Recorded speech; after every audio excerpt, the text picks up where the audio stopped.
Hello everyone, আজ বেরিয়ে পড়েছিলাম একা একাই কয়েকটা ঘরের ইম্পর্টেন্ট কাজ করব বলে যাচ্ছিলাম। সাবান, শ্যাম্পু, তেল, মশলা এইগুলোই একটু কেনার ছিল আজ মেইনলি, তাই জন্যই তাড়াতাড়ি চলে যাচ্ছিলাম। একটু দেরি হয়ে গিয়েছিল, জানেন দুপুরবেলা যাব ভেবেছিলাম, কিভাবে যে ঘুমিয়ে পড়লাম। ঘুম থেকে উঠে দেখি সন্ধে হয়ে গিয়েছে, তাই জন্য তাড়াতাড়ি করে বেরিয়ে পড়েছিলাম। এই কাজগুলো আজকে না করলেই নয়। এসেছিলাম গড়িয়াহাটে, এইখান থেকে যাব তারপর লেক মলে। গড়িয়াহাটে এখন রোজ রোজ আসতে বেশ ভালো লাগছে, বেশ পুজো পুজো মনে হচ্ছে। এই যে ব্যারিকেড দেওয়াতে লাইন দিয়ে যেতে হচ্ছে, বছরে তো এটা একবারই হয় বলুন, তাও কয়েকটা দিনের জন্য, বেশ ভালো লাগছিল। আমি প্রথমেই চলে গিয়েছিলাম ঠাকুরের জন্য এই ওড়নাগুলো কিনতে, তবে মাকে দেখাতে মা বলল এই ওড়নাগুলো নয়, সাদা রঙের যেগুলো হয় সেইগুলো। মা বলছিল এই সাদা আর ঘিয়ে রঙের ওড়নাগুলোর কথা। অন্য আরেকটা দোকানে এইগুলো নিয়ে নিলাম। তারপর অটোতে উঠে চলে যাচ্ছিলাম লেক মলের দিকে। রাস্তাঘাট এখন হোর্ডিংয়ে আর আলোয় ঝলমল করছে। মনটা যে এই একটা মাস কি ভালো লাগে, পুজো আসছে আসছেই যেন ভালো, এলেই তো শেষ, তাই না?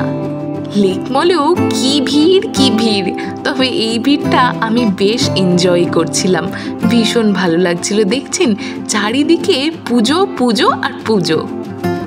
স্মার্ট বাজারে কাজটা সেরে আমি যাচ্ছিলাম মিনিসোতে। স্মার্ট বাজারে এত কিছু নিয়ে নিয়েছিলাম, ভীষণ ভারী হয়ে গিয়েছিল ব্যাগটা, তাই সেটাকে ওনাদের কাউন্টারে রেখেই চলে এসেছিলাম মিনিসোতে। মিনিসোতে এসে দেখি দারুণ দারুণ কিছু অফার চলছে, তবে আমার পার্টিকুলার একটা জিনিসেরই প্রয়োজন ছিল, ওই নেল ফাইলটা। সেটাকেই আমি এইদিক ওইদিক খুঁজে বেড়াচ্ছিলাম। ওনাদের স্টোরে কোনো কিছু একটা ভালো সেল চলছিল, সেই কারণে গোটা স্টোরটাতেই বেশ ভিড় ছিল, আর অনেক জিনিসের উপর বেশ অনেকটা করে ছাড়ও ছিল। এই দেখুন পেয়ে গিয়েছি, আমি এটাকেই খুঁজছিলাম। এটা একটা নেল ফাইল, দারুণ কাজের জিনিস। ব্যাগটা না বেশ ভারী ছিল, তাই গাড়ি আসার সঙ্গে সঙ্গে আমি আর ফোন হাতে নিতে পারিনি। গাড়িতে উঠে একেবারে ফোনটা দেখছিলাম। বাড়ি থেকে অনেকটা দেরি করে বেরিয়েছিলাম তো, তাই রাস্তাঘাট কিন্তু বেশ ফাঁকা ফাঁকা হয়ে গিয়েছিল, কারণ অনেকটাই রাত হয়ে গিয়েছিল ফিরতে। মেন রোডে তেমন গাড়ি ঘোড়া থাকলেও ভেতরের রাস্তাগুলো কিন্তু একেবারেই ফাঁকা ছিল। তবে আমার এই যে পুজো পুজো ভাবটা দেখতেই বেশ ভালো লাগছিল।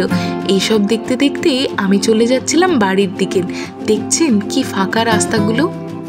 চলুন আজ আসি, আবার দেখা হবে আরও একটা নতুন ব্লগে। টাটা।